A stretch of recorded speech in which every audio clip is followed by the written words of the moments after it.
Je sais bien que dans le monde qui est le nôtre aujourd'hui, il n'est pas facile de vivre des rencontres. On est plutôt sur la réserve, voire même sur la méfiance. On ne sait jamais ce que l'autre nous réserve.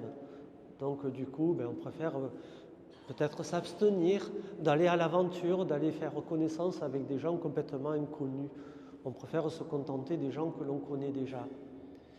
Et pourtant, justement, l'évangile que nous venons d'entendre nous relate qu'il peut se passer des choses merveilleuses dans les rencontres. Ici, bien sûr, entre Marie et Élisabeth, mais toutes nos rencontres peuvent être à l'image de cette rencontre dont nous avons entendu parler dans l'Évangile. Bien sûr, surtout si c'est des rencontres que l'on vit dans la foi, entre croyants, entre pratiquants, entre gens qui portons le Seigneur dans notre cœur. C'est parce que c'est le Seigneur qui permet que cette rencontre, elle est géniale entre Élisabeth et Marie. Il intervient, vous avez entendu. Et j'aimerais, frères et sœurs, que nous puissions approfondir un petit peu ce qu'on nous dit ici de la rencontre entre Marie et Élisabeth, peut-être pour nous inspirer aussi des rencontres que nous aussi nous pourrions faire dans notre vie, dans notre expérience de chrétiens, de croyants. Vous avez bien compris qu'il y a plusieurs acteurs dans la rencontre que l'évangéliste Luc nous relate ici. Combien en comptez-vous, s'il vous plaît? Attention, la question est piège. Combien en comptez-vous? Il y a combien de personnes en présence dans cette rencontre? 4?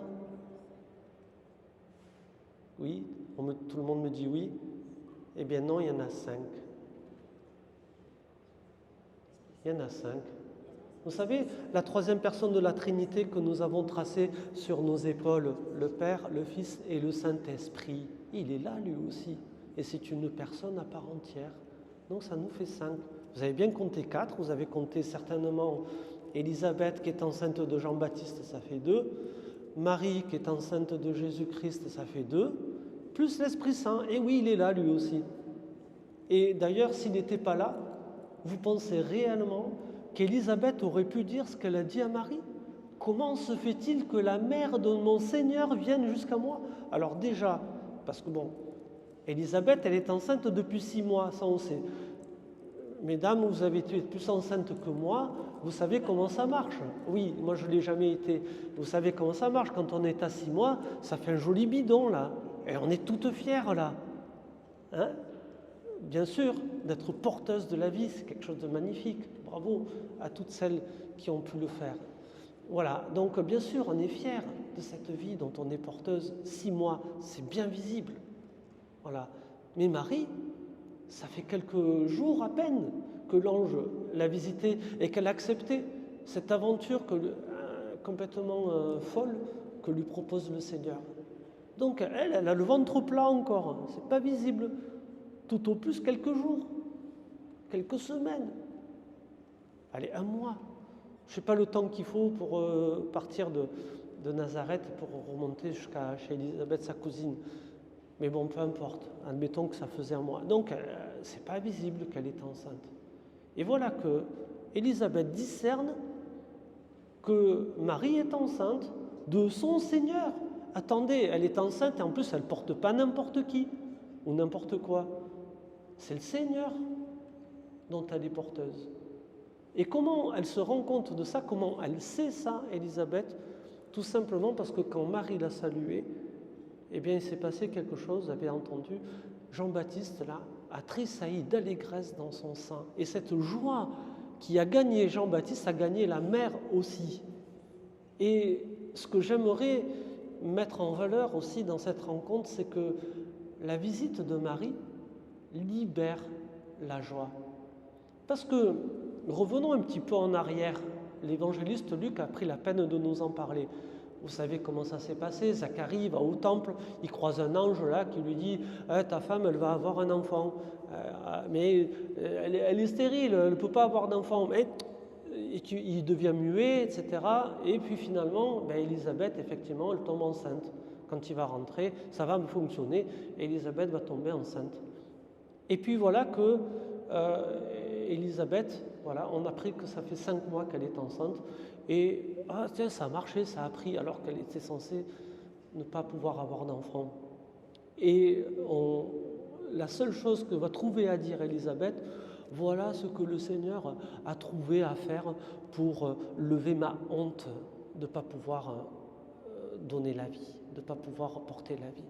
C'était une honte qu'elle vivait. Et elle est où l'action de grâce dans cette phrase? Elle est où la joie d'avoir accueilli cette immense grâce d'un Dieu qui, par miséricorde, a permis quelque chose d'impossible, enfin quelque chose qui n'était pas possible pour Élisabeth, il a rendu ça possible. Et d'ailleurs, c'est la morale qu'on va nous dire à la fin du texte, car rien n'est impossible à Dieu. Elle est où la joie d'Élisabeth d'avoir accueilli ce que le Seigneur lui donne comme grâce? Il n'y en a pas. Ouais, il a levé ma honte.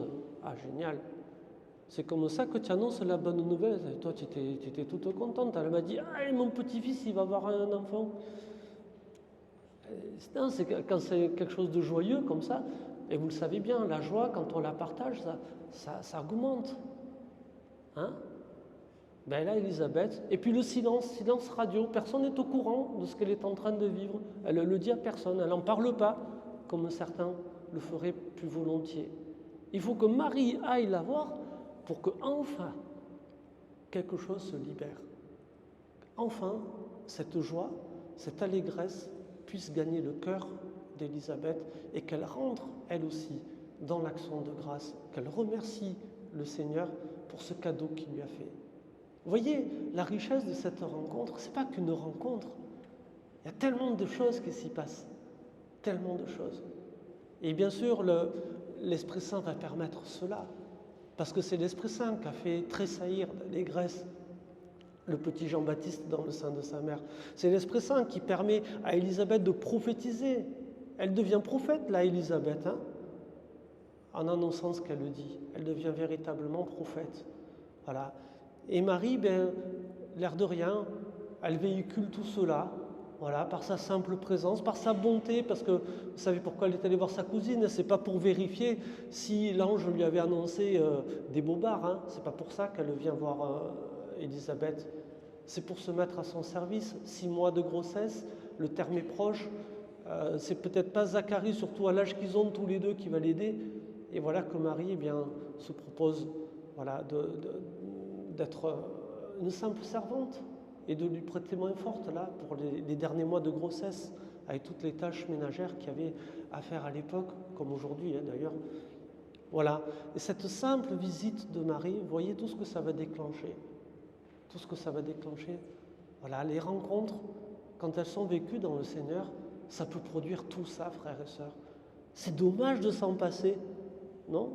Vous ne pensez pas? Enfin, moi je trouve. Alors peut-être que nous pourrions demander au Seigneur la grâce, parce que nous savons bien, Noël, ça peut être une période délicate, parce que des fois dans les familles, on a pris de la distance, on n'a pas forcément envie de se revoir, et puis quelquefois ça devient presque une corvée de réunir la famille.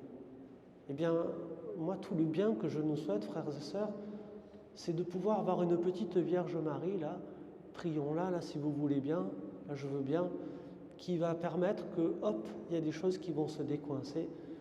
Prions aussi surtout l'Esprit Saint, si vous voulez bien, ne le négligeons pas, celui-là. Vous voyez, vous l'avez oublié, là, en comptant le nombre de personnes. Et pourtant, Dieu sait combien il est important, cet Esprit Saint, qui, lui, peut aussi débloquer beaucoup de choses dans les cœurs, dans les corps, dans les pensées. Demandons aussi à cet Esprit Saint, là, qu'il vienne apporter cette joie, pour que nos fêtes de Noël puissent être vraiment illuminées, pas seulement par l'accueil de la naissance de Jésus-Christ, mais pour que toutes les rencontres que nous allons faire, familiales, amicales ou autres, elles puissent être vraiment des éclats de joie. Amen.